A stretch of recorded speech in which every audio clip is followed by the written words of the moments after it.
folks. Welcome into another edition of Bullet Points. I'm your host today, Kevin Messeri, here with Mike Bunt to break down. I guess we're going to break down a little bit of everything here today on the Bullet Points edition, but the disappointing home loss to the Miami, Ohio Redhawks. Just a game that started off okay. UB played pretty well in the first half, Mike. They showed some stuff, played well into the second half a little bit, and then normal for UB fashion is to play better. I mean, that's been the normal MO of UB to kind of start slow, to kind of struggle, to kind of sleepwalk, and then play a pretty solid end of the 8 minutes. Like that's kind of been their MO, whether it's UNT, Bonas, really anybody this season. That's kind of how it's gone. Michigan even, that's kind of how it's gone. And we got the opposite, Mike. We saw a just complete unraveling at the under 8, really the under 4, where the team allowed 19 points, 180-point pace. If they had played like that the entire game.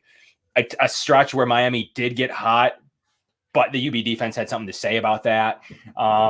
So, Mike, lots to digest, lots to break down, lots of time for some stats, lots of time for some long-term discussions.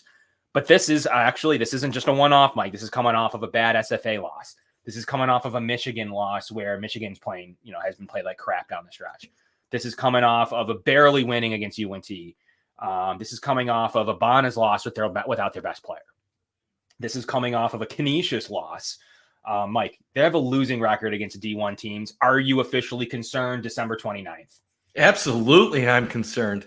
When you said break down the game, I thought you meant break down mentally because I feel like that's where UB fans are at right now heading into conference play.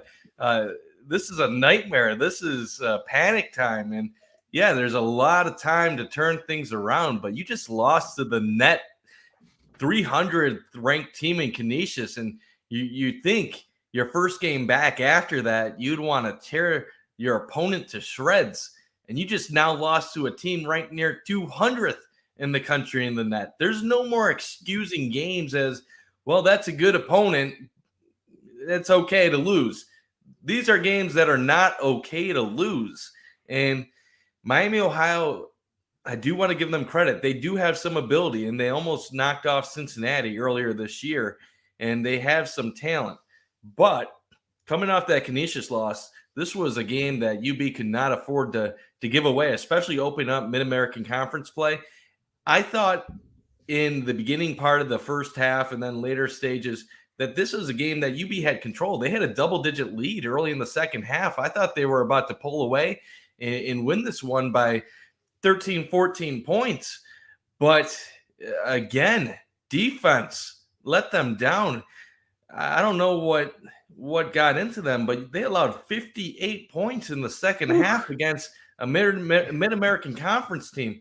Now, the big three did show up offensively. They combined for 67 points out of the 81 that UB scored, all of them over 20 points with Janathan, Rondo, and Mbala most notably Mbala having a double-double, a machine on the offensive boards. But it's time to be concerned, especially now you have 2 games postponed, so they won't play for another week and a half.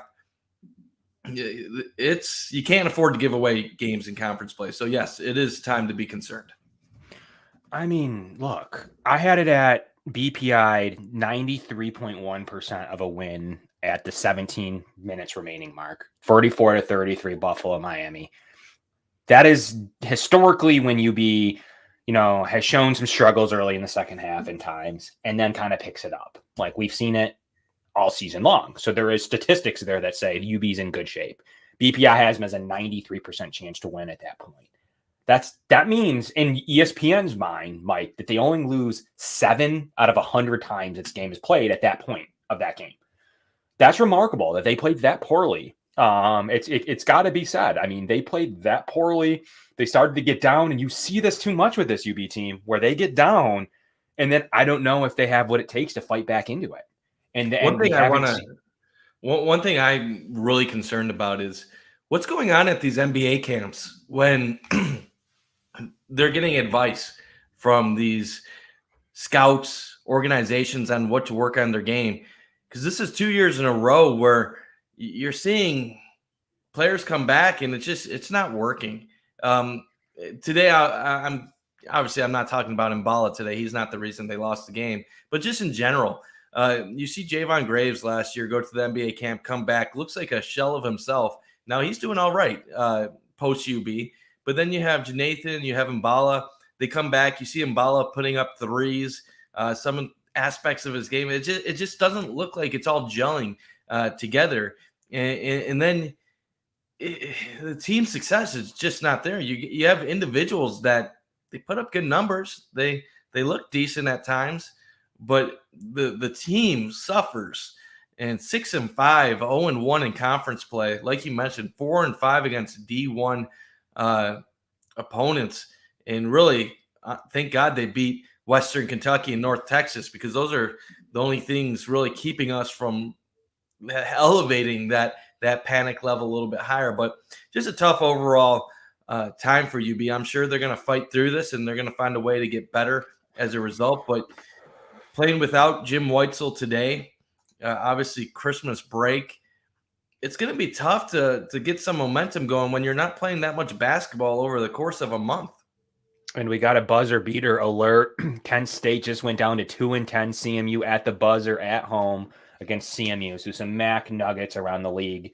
So it's not just UB. It's not just, Kent State, I would say, isn't a very good team right now. They graduated pretty much everybody. Kent State has the looks of what UB could look like next year, for everyone wondering. That's my opinion. Kent State just went down. They're 5-6. They just went down as well at the buzzer to 2-10. Ken Palmed. I think the last I saw Ken Palm for Central, they were down to in the 324. Wow. So 324 on the road takes care of Kent State, a proverbial team that's at least usually in the top 4 or 5. Just went down. And they're 177th Ken Palm now. So Kent State's going to have a long year. As an outsider looking at that, but a lot of people could be saying that about Buffalo, who does drop to 94th Ken Palm with that loss. Miami moves up 20 spots to 124 from 144 in the Ken Palm rankings with one road win. 20 spots for Miami, really asserting themselves as, we want to think that they're in the top 3 now in the MAC. We don't know what Toledo is, but right now they are officially pretty much locked as the 4th best MAC school, Mike, at this stage, potentially higher. We've talked about Miami on the show before about what they could potentially be. Their luck rating is 330, meaning they've had some bad luck. We've talked about that in UB's favor. And do you know what happened in the UB luck rating, Mike? 344. They're the unluckiest team in the country right now in terms of what Ken Palm thinks that they should be. That luck rating is not getting any better. It's getting worse. There's only a few teams in the country worse than them, many which are Power 5 schools. Oregon State's lower than them, a couple others. But they're one of the worst luck teams, meaning Ken Palm saying, Mike, UB should be way better than they are currently. And we've had this debate on Twitter, whether it's your Twitter, my Twitter, Bullet Points, others, where people are asking, like, what does that mean? Like, does that mean that they're overrated? Does that mean that their metrics are wrong? Does that mean the stats are wrong? Does that mean that they have bad coaching? And that is all good questions. Like, I think you could say it's a little bit of overration, but Ken Palm tries to do a good job of putting a subjective look into this, not opinion-based. Not subjective look, an objective look, and using statistics to kind of come up with these statistics. And in their metrics, whether it's tempo, whether it's offensive efficiency, defensive efficiency, schedule, they come up with this in a rational statistical model, not just that Ken Palm thinks UB is good or bad. In this case, Mike, they think they're the unluckiest team, one of the unluckiest teams in the country. What would lead to that? And it's got to be coaching. You got to talk about it. They have the highest rate of ISO ball in the country. Can they keep up with the Oates model of speed and tempo and play it efficiently and continue to be conditioned at the end of games? They have shown in the past under Weitzel that they're able to do so and play better toward the end of the stretches. But they have long stretches in games right now. They're struggling on the recruiting end. I got to say that. I know we're just talking right now about this specific game against Miami. They struggling on the recruiting end heavily. Their recruits aren't getting minutes. They're going to lose some big time players here this offseason, and they don't have anything right now on the front of this. It's a troublesome time because it all goes hand in hand. We're like, well, Kevin, it's just Miami. Let's just talk about Miami. Let's talk about Akron, which actually, Mike, is scheduled for New Year's Day on 1-1 against Akron. So there is a game coming up in the next couple of days here to kind of in Akron to kind of see how this plays out. So there is a game that's been rescheduled by all accounts. So that game's coming up. So we get to see a little bit more about this for Akron's first MAC game. But it matters because it's all hand in hand. If UB starts to lose these games and recruits are deciding and they're trying to determine what's the right course of action, what's Segu leaving and Jonathan Williams leaving, are they the player that's going to now commit to a team on the downfall? I don't know. It becomes to be really hard, Mike, and I'm nervous. I'm officially nervous as we head into the new year. Things need to correct themselves, and a road Akron win is extremely tough, and that might not be the easiest place to do that at. Yeah, so I have multiple comments to what you just said. As far as the luck factor, you're right. UB does have a bit of bad luck. What are the reasons contributing to it? I think it's everything that you mentioned. I think it's coaching. I think it's poor execution late in games. I think some of it is just bad luck. Other teams getting hot, making shots, making good plays at opportune times. But I think the problem is all this stuff is happening together, and you need somebody to step up. You need something to change it. It shouldn't be getting worse. It should be getting better. This is a team led by many seniors and one of the best, or so we thought, senior classes that we've ever had at UB in their entire history. And they're finding ways to lose games that they just shouldn't lose. They played an outmanned Canisius team minus their leading scorer, and they let a team with only 9 players dressed beat them. Underrated point. Then they play a Miami team. I believe they might have been missing a player too. And they let Miami just shoot the lights out of it. And they let Makai Larry just go off. And when you blow on a double-digit point lead with less than 15, 20 minutes left to go in a game against a team that's inferior, that's on the road, that's undermanned, that's not acceptable. And then you have to question, why does it seem like year 3 of the Weitzel era that this team still struggles in some crucial late game situations, that they still seem not to have a flow, that we still don't know what the identity of this squad is. Jonathan Williams, very talented. Rondo Segu, very talented. Josh Mbala, very talented. But where's the team identity? Nate Oates, they were scrappy on defense. They forced turnovers, fast-paced. They finished in transition. This team is none of that. Like you said, it's iso ball for much of the time. They don't have good enough shooters. Bruden and Jack are supposed to be their three-point guys. They are not consistent enough. Big men, they are getting slower. When you turn to guys like Brock and Skogman, you do not have the athleticism down low. The guard depth is non-existent behind Segu. Maybe Curtis Jones will be good one day. He can't but score. Right now, he is not good enough. And what does it say when you have your recruits like Ty Perry, who is a transfer from Fordham in A10 school, who can't even see the court after averaging 7.5 points a game in the A10? Your top 2 recruits coming in that can actually play are Madding, and you have Cottrell Blocker. They can't even see the court at the current moment, which I understand. Some people will say, well, they're young and this UB team has high expectations, but they were highly regarded. Why aren't they seeing the court? This current roster is struggling. So I understand they're a little raw and you don't want to rush freshmen, but there are other freshmen in this conference that get minutes. Mark Sears, as a freshman at Ohio, averaged nearly 9 points a game. And you know what he's doing as a sophomore? Averaging 17 points a game. So there are freshmen that can contribute in the Mid-American Conference. John Snyder makes a point.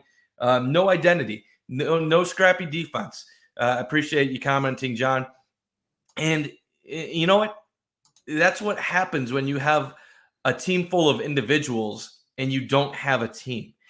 I don't think these are selfish kids, and I don't think these are guys that aren't trying. I believe they are trying their hearts off, but it's just not coming together. And last point about the recruiting, a lot of people would counter you, Kev, and say that Weitzel has actually done a good job recruiting, because if you look at 24/7 or if you look at Rivals, they're bringing in more 3-star guys than what they have at any point in UB history. This is where the big key is that's what a website is saying.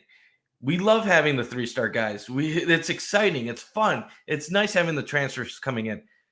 But when they have come to UB, none of these players that Whitesell has brought in post being named head coach have executed at a level that would match up to their stars outside of Josh Mbala. Love LaQuil Hardnett, but he came from Cincinnati. We had higher expectations of him.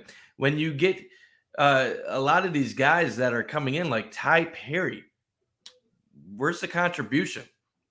When you get 2 3-star recruits coming in, why can't they come off the bench? David Skogman is really the only 3-star guy that you're seeing on this team from Whitesell's time that's actually contributing, and he is not at a super high level. He's a good player. He's decent. There's a lot of issues, and a lot of it goes back to who's head coach. And we're not gonna start the whole should they fire Jim Whitesell. They are not firing Jim Whitesell. That is not gonna happen. So anybody calling for it, I might agree with you, but it ain't gonna happen. The question though with Jim Whitesell is this: was the hire worth it if this team doesn't do anything? He was hired for short-term reasons to keep the UB roster intact, to make sure that Williams, Segu, and Javon Graves didn't go anywhere. For that hire to be a success, this team needs to execute. They need to, no worse, make the NCAA tournament, because that's why he was hired, because this is supposed to be one of the best classes ever in UB history. If he does not make the NCAA tournament, the short-term hire was not worth it, because you're talking about a coach in his early 60s who's not going to be here for the next decade. And you know what? After this year, it's a rebuilding project. What are you going to do then? And what if next year they go 15-16? What if the year after that they're 14-17? Maybe they go 19-13. But once you start winning in the teens and you're not winning 20 plus, that momentum's gone. And we're quickly approaching that time unless they find a way to capitalize, turn things around, and then get things back on track. Where's it coming from? CJ Massenberg's not walking off the bus. I mean, it is what it is. Maceo Jackson missed 14 straight shots. He's had 2 3-pointers in his face at the buzzer for 2 straight losses. For as good of defense as he was, as able to play, certainly didn't step up in big moments there defensively for the team. I mean, got to make a play there against lesser opponents. And then today, just quite frankly, couldn't hit anything. Contributed a little bit defensively at times. Did he? They scored 91 points. Did anyone contribute defensively? Whatever you want to say about Larry, their motto is they were saying it throughout the analysts, or at least Al Capaccio. They were saying it. They shoot 3-pointers. That's how they play offense. You can't just say they get hot. Well, that's their style of offense. It's like oats. It's like saying, they shot really well. UB shot really well against Arizona or whomever. Well, yeah, that's the style of offense they play. They shoot threes, they get open, and they run plays to get their shooter shots. Yeah, surprise. Defense. That's basketball in the 21st century, post Steph Curry putting up 1 million threes. That is basketball now. Teams jack up threes. If they're getting open looks, find something to stop it. And think about it. And it's more of a concern than what you would ever hear on a broadcast. How did they lose against St. Bonaventure? They allowed a wide open 3. How did they lose against Canisius? They allowed an open 3. How did they lose today? They allowed Miami, Ohio to shoot 9 of 19 from 3. They obviously don't know how to guard the perimeter when it matters. And teams are going to continue to exploit it. 3-point shooting is what basketball is now. When these guys are open, they're going to hit nearly 50% of their open looks. College kids hit 30+% for a season, and that includes contested looks. You can't give them wide open looks and expect them to miss. And it wasn't just Larry. It was the entire Miami, Ohio team. You had Day Grant with 23 points. Yeah, he was 6 of 21, but 23 points. Delonte Brown had he had 3 threes on the day. Mekhi Larry, 28 points. Like, come on. Like, this ain't 5'8", this ain't 140 Toledo. guard. This You ain't gotta guard him. Ohio. This is Gotta guard him. they're a 500 MAC team that you just let come to Alumni Arena and score 58 points in the second half. That's they shot 42% overall. These aren't outlandish numbers. They made one more three than UB. They made one more free throw, even though UB shot 19 for 32. UB rebounded 15 more rebounds. I don't want to hear. I can't buy a DJ Cooper style performance, like shooting threes from the bench. That's one thing. Like you're jumping out of bounds, hitting a three from Nowheresville. These weren't lucky. These weren't lucky shots. These were just good basketball. And one other point, I hate saying this because Josh Mballa had himself a day with 26 points and 17 rebounds. But Josh Mballa went 8 of 17 from the free throw line. That's pretty UB shot 19 of 32 from the charity stripe, while Miami, Ohio went 20 of 24. UB loses by 10. Like, come on.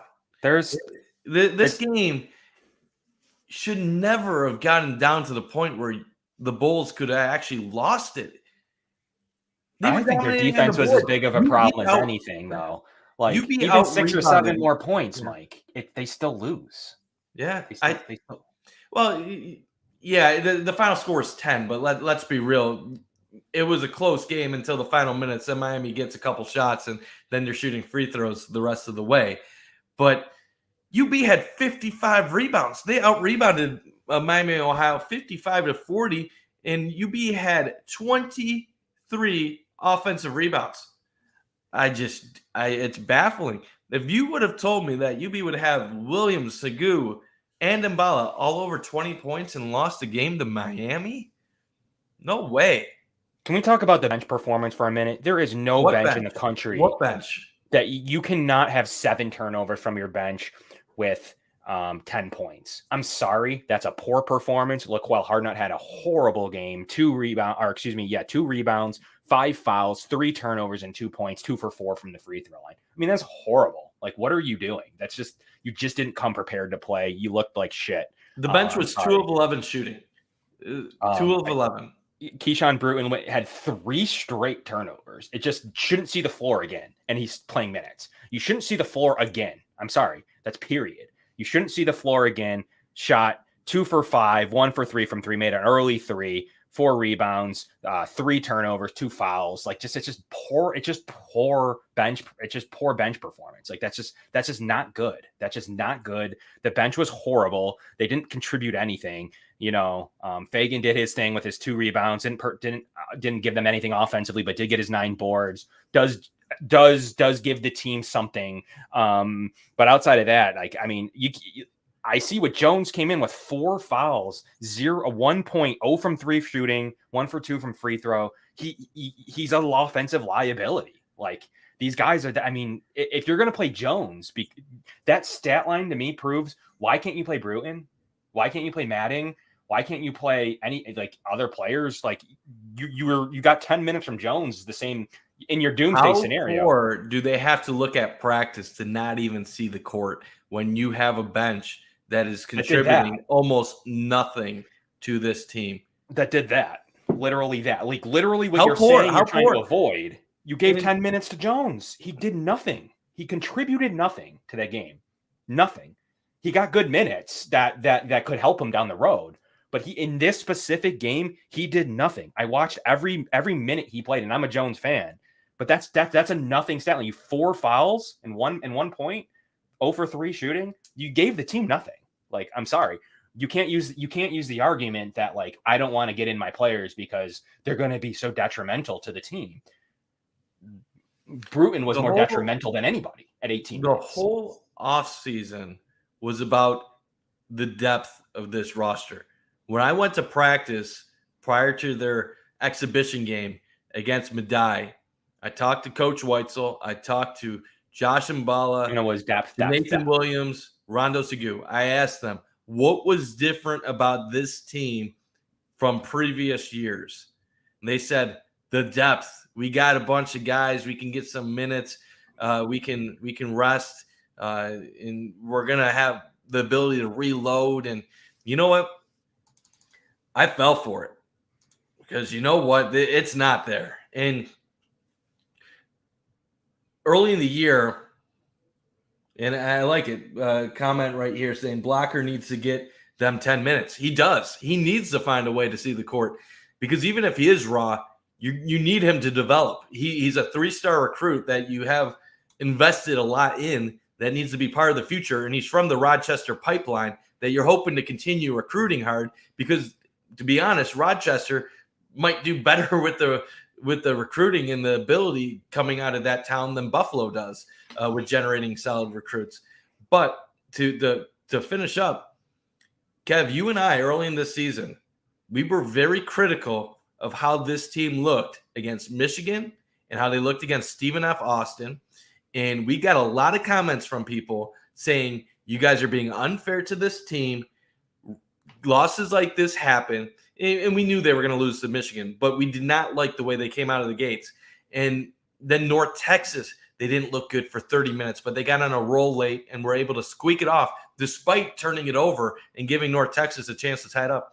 And then the Stephen F. Austin were just horrible loss. It just came out of the gates just sleeping. But we were hard on them because we knew this team had the expectations of a top 75 roster that wanted to be one of the top mid-majors in the country. They started as the 6th-ranked mid-major in the country. They're not even ranked in the mid-major top 25. And the reason why we brought up all those concerns was we knew where they thought they wanted to be. We knew where we thought they would be.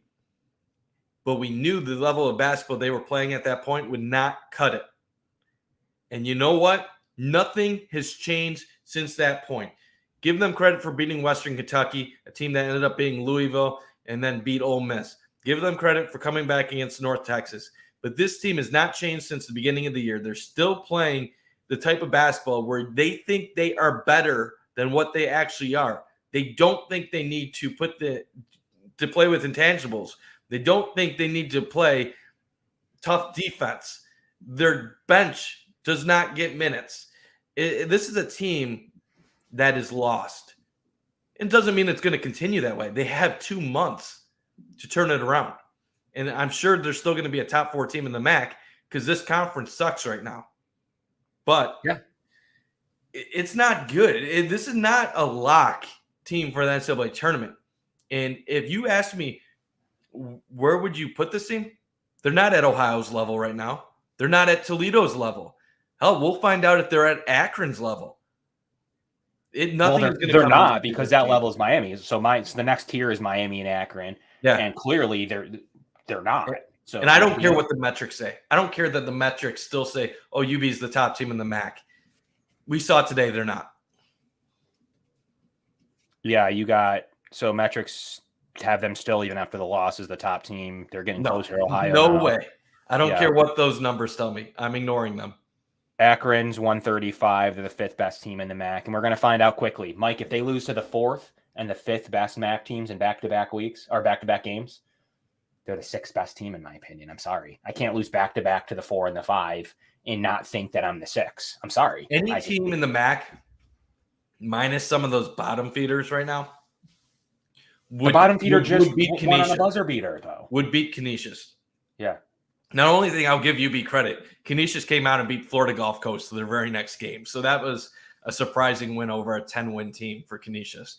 But yikes. I really – it's baffling. It's sad because we're seeing the regression of a program that went to 4 NCAA tournaments in 5 years and won 2 games and even went to an NIT last year. And the reason why I say it's sad is you're seeing half the fan base with the heightened expectations starting to realize that the momentum has faded away and it's gone. The Nate Oates momentum is gone. And then you have the other part of the fan base that is basically starting to accept the mediocrity again. They're saying, well, as long as we're a top 100 team, we'll take that.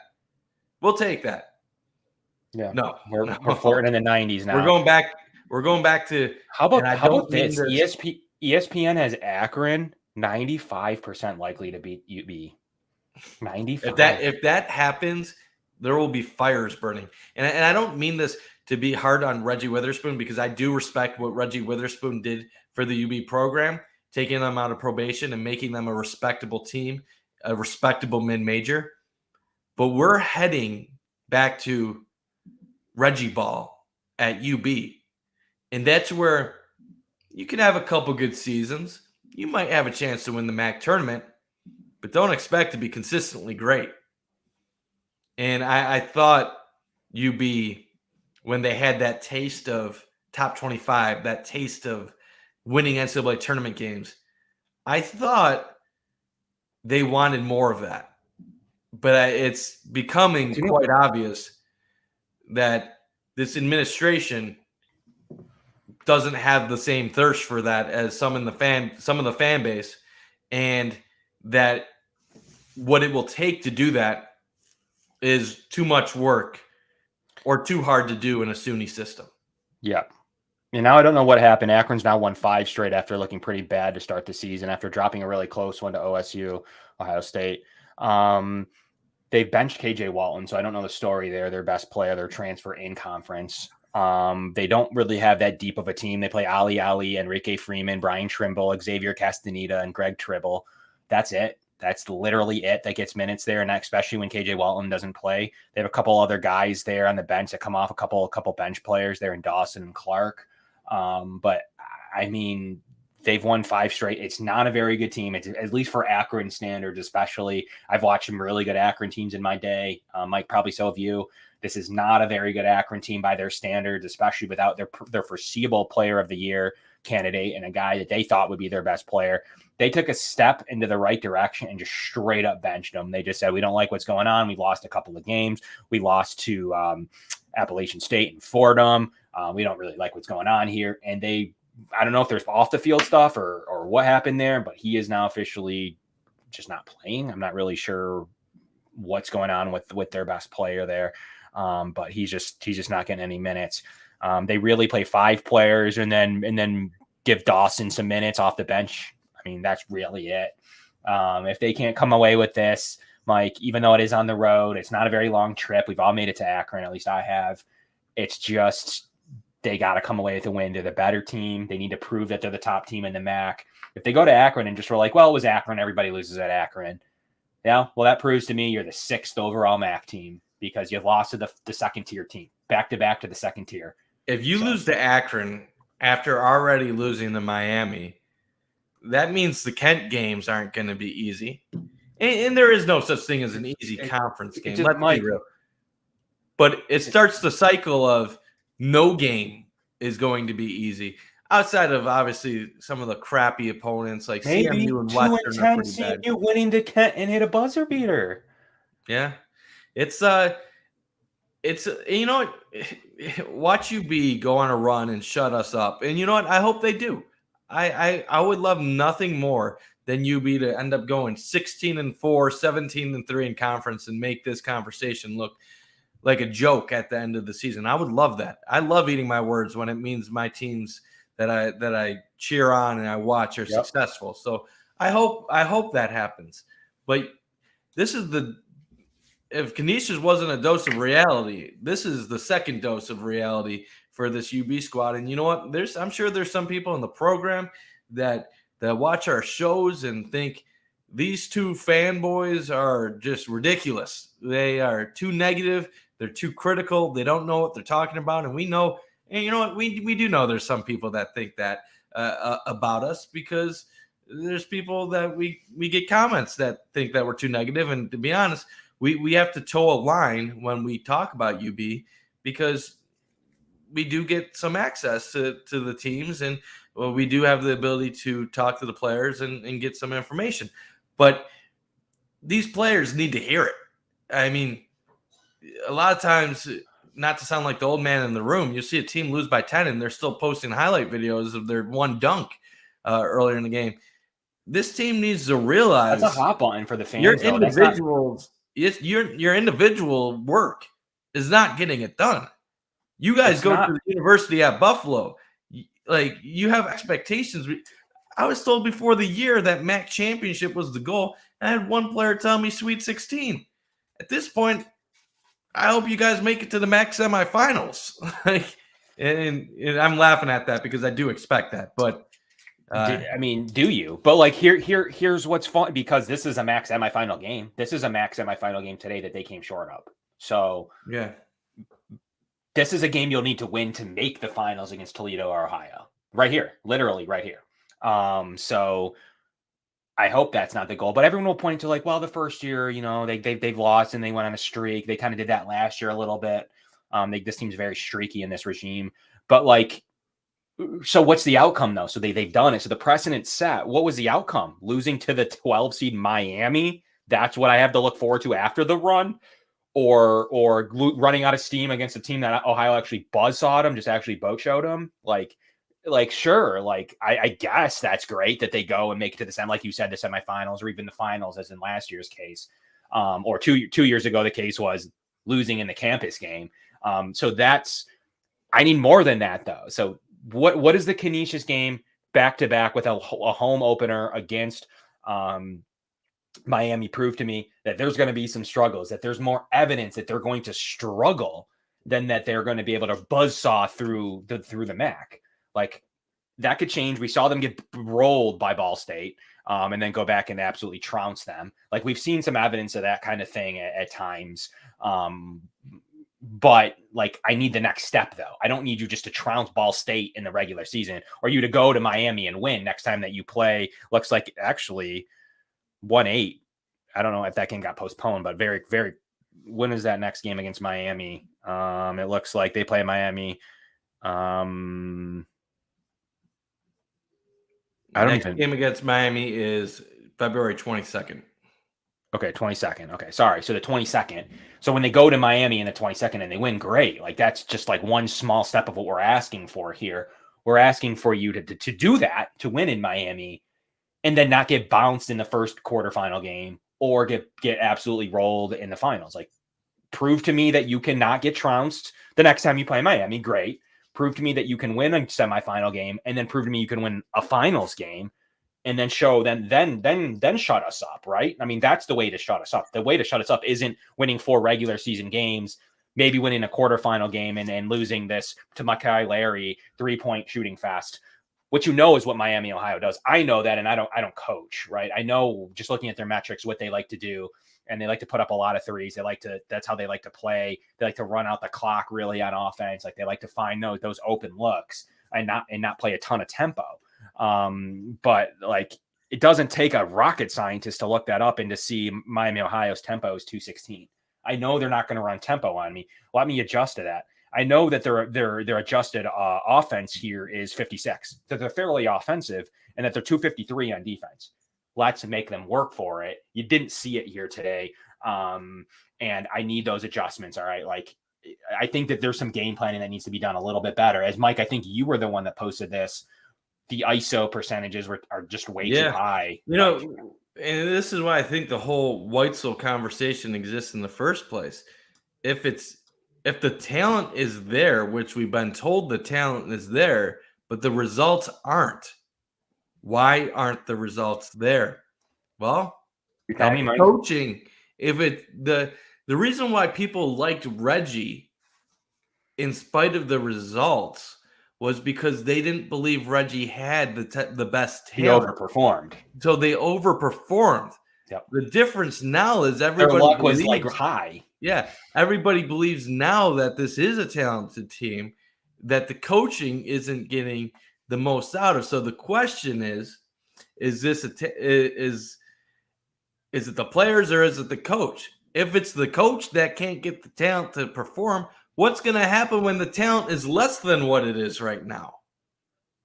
And give me a year, Mike. You hit it on the nail all the time. We talk about Weitzel. We talk about his time at Loyola, and he didn't make an NCAA tournament there. Year 1, he's a 5 seed. He loses to a 12 seed Miami. Year 2, tough start, losing games to mediocre teams. And you know what? They ended up rallying and they got to the MAC championship, but they got destroyed against Ohio. Year 3, the progression says you got to make the tournament. And we'll see. I think this conference is a two-way battle. People will put Toledo in it. I think they could be. I think the Rockets could be in this battle. But right now, Ohio is the best team in the conference at this moment. I ignore all the metrics. They're the best team in this conference. They're 9-2. Their only losses were LSU, where they were tied in the second half, and they lost to Kentucky, where they were down 4 at halftime. And those are both results that you're not going to be too embarrassed about. They beat a Belmont team in the top 40 of the net rankings. I believe they're 35th. And then they've had a lot of soft opponents, but they beat Marshall. And you know what?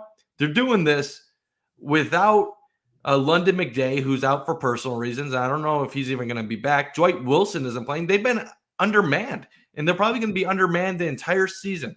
Ohio is playing guys like Tommy Schmock and AJ Clayton, a 6'7", 17-year-old who's you're telling me that Kittrell Blocker and Madden can't play? And Ohio is literally getting 7-8 minutes a game for a 6'7", 17-year-old who graduated high school a year early, a reclassified guy that should be a senior in high school right now. And you know what? A team that made the NCAA tournament last year beat Virginia in your same conference. It's like, yeah, let's put the 17-year-old and give him experience against Belmont. He's jacking up threes and he's hitting them. Oh, there's an idea. Maybe you get better by being exposed to difficult conditions. This ain't like playing young, overmatched 18-year-olds in the NHL for the Buffalo Sabres. You play at UB. You have talented players around you. Why can't you give Kittrell Blocker a little bit with Janathan and Mbala in the game?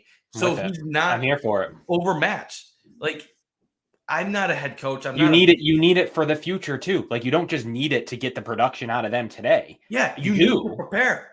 And like, you know what? They have no minutes next year, Mike. As I mentioned with Sears, all offseason, what did you guys tell me every time I brought up Mark Sears? You guys told me to shut up. I annoyed the hell out of you guys about Mark Sears. But you know what? I was super confident he was going to make a huge jump this year. And he did. And this AJ Clayton guy in Ohio, who's a 6'7", 17-year-old, I think he's going to be a force in the MAC in years in the future, because I think they're trying to clone Jason Carter and have him be similar to that. Well, we don't even know what Kittrell Blocker or Madden can do. We have no idea, because we can't even see them get significant minutes against Point Park or against other St. John Fisher. Like, yeah, they got minutes, but there's zero reason for them to not see minutes against CMU, WMU, 300 ranked D1 teams. Like at some point, you got to do it. Like right now, their roster is, Mike, let's go through it. Skogman, Hardnett, Blocker, Ty Perry, and potentially starting Jones. Like, that's literally their roster. It reeks of a coach that understands he needs to win this year with his roster, or else he wasted his opportunity. And he's, I don't want to say fearful, but almost realizes I can't put guys in that are going to cost my team.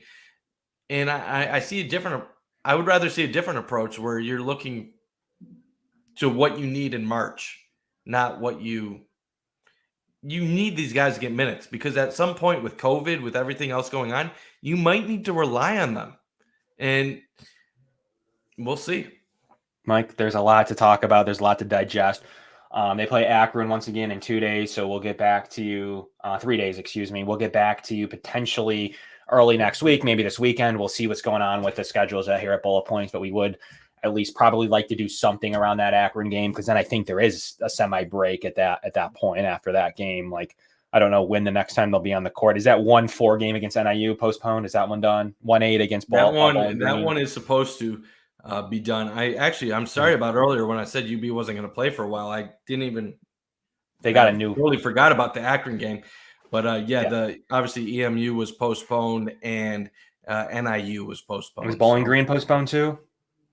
I know they were postponed. I'm still trying to catch up with everything. It might be a couple postponements there, so Akron game might be for a little bit, at least for 10 days. So this is a pretty big game for them. I mean, they started. I mean, this stretch of starting 0-2 in MAC plays got to stop. It's got to stop. It's got to stop. And right now, ESPN doesn't think it's likely that it stops. I hope it's likely. I look at Akron's roster and think they suck, Mike. And I don't think it's a very good team. I really don't. I really mean that. I think Miami's better. I'm going to put it on record here on bullet points. I think Miami finishes above Akron. We'll see what ends up happening with that. Akron's not a good roster. They're well coached and they have a good tradition, and they'll win some games. UB needs to go there and prove to them that they're not going to just continue to start 0-2 every single season and then try to prove us that they'll go into Miami and win. Like, great. I'm glad you'll go to Miami and win. That's not what this is about, though. I don't need you to go 1-1 against Miami, Ohio.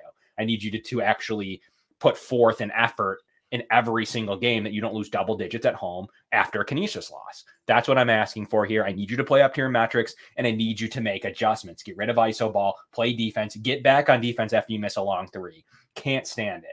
Mike, but this was a great addition. I'm glad that we were able to give the people what they were looking for. And 1-8 against Bowling Green is still on. It is still on record. So that game will take place. So there is going to be a little bit of basketball. At least it's only about a week break rather than 10, 12 days, which kind of sucks and just gets people out of rhythm. And then they'll point to that Mike being off for 12, 13 days. That's a thing. That's a thing. I mean, that's a thing people will point to. So, we can't have excuses. They should be ready. They should be prepared. Can't have them start 0-2. Need that Akron win in 3 days here, 2 p.m. at Akron. It's a really important game that they go there, get it done, prove to them like, yeah, no, we're still here. Like, we're still going to beat these tier 2 teams. Like, it is us in Ohio. And they have a couple days here to prove it, but Ohio doesn't play till then. But Mike, great addition. We apologize. We come on here with not better news, but it's been a pretty paltry performance, a pretty poor last couple of weeks here for UB basketball since those couple of decent wins that they had, since a couple buzzer beaters, man. It's been a tough 2 weeks to be a UB basketball fan. And then hopefully they'll correct this with this Akron and Bowling Green stretch where they need both potential tier 2 teams. Like, they need to beat these opponents. They need to go 2-1. And then they get Western, Ball State, Central. They got to start railing off these wins that are going to come and get hot before the at Toledo versus Ohio stretch in late January. So from Bullet Points, Kevin Misseri, Mike Bunt, we'll be back at you shortly, guys. We appreciate everyone tuning in and going on this journey with us because, quite frankly, we want to see more from this team to start the new year. So everyone have a great new year. Have a great holiday season. Bullet Point 716. Good night now.